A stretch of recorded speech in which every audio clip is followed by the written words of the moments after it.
I had always trusted my wife.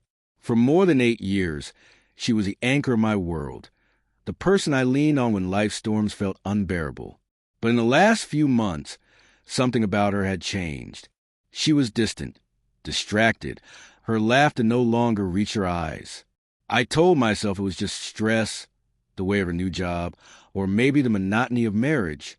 But then, the small details began stacking up like whispers in the dark. I started noticing how insistent she had become about me drinking the tea she brewed each night. She'd hover as I sipped, waiting with an odd stillness until the cup was drained. At first, I thought it was sweet, even endearing.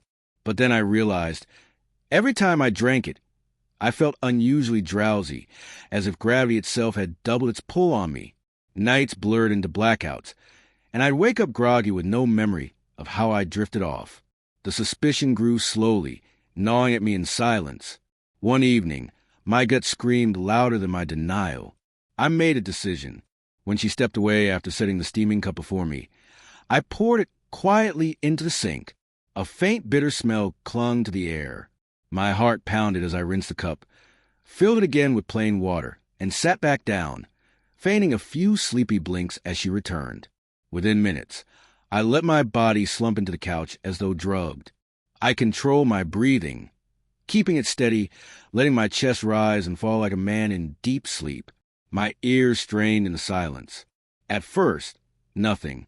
Then, the sound of her soft footsteps moving cautiously across the living room. I heard the faint creak of the door. My pulse quickened, but I forced myself still.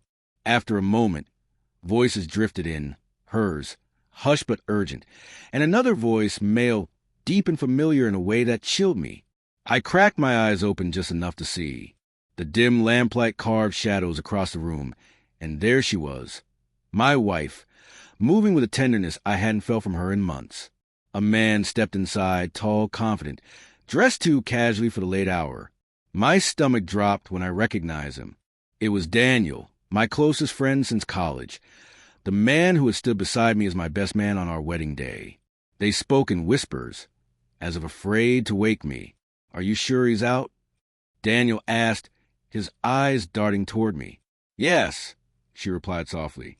"The pills work every time. He never stirs." Her hand brushed against his as she said it, and the sight made something inside me splinter.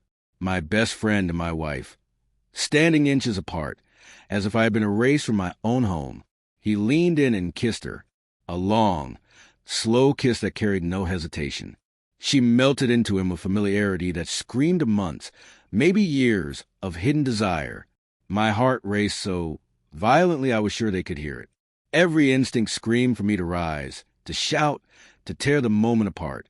But I stayed frozen, gripped by a morbid need to see just how deep the betrayal went. They sat together on the couch, right beside my feigned sleeping body. Their whispers grew into fragments of confessions, carelessly scattered in the air. "I hate deceiving him," she murmured, her voice trembling but not with guilt. "Only fear being caught." "You've said it yourself," Daniel answered.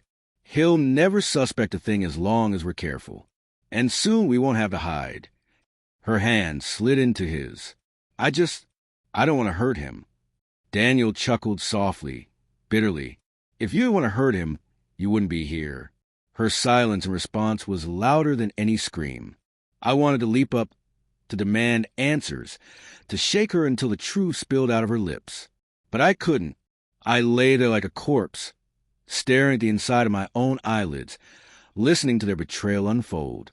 Each word, each stolen touch, carved itself into me like a blade.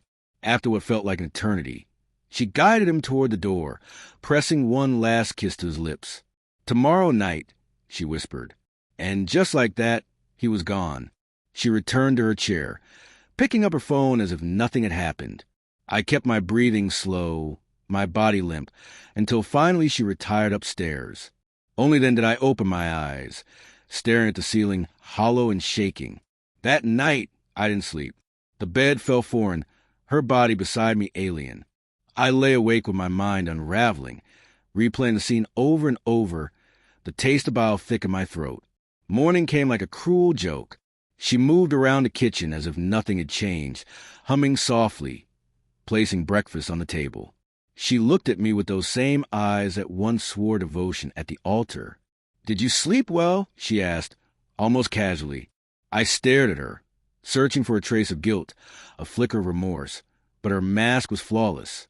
I forced a smile and nodded, my inside screaming. I don't know why I didn't confront her then. Maybe I wasn't ready to hear her deny it, to twist the truth until I doubted my own eyes. Maybe I needed time to think, to decide if I would destroy the life we had built in one furious moment. Or maybe I wanted her to feel safe in her deceit, to keep believing I was blind, until the day I chose to shatter the illusion myself. But one thing is certain. That night, when I poured her poison tea into the sink, I didn't just save myself from her pills. I saved myself from a life built on lies. And now, every word she speaks, every smile she offers, I see for what it truly is, a mask worn by a stranger who once wore the face of the woman I loved.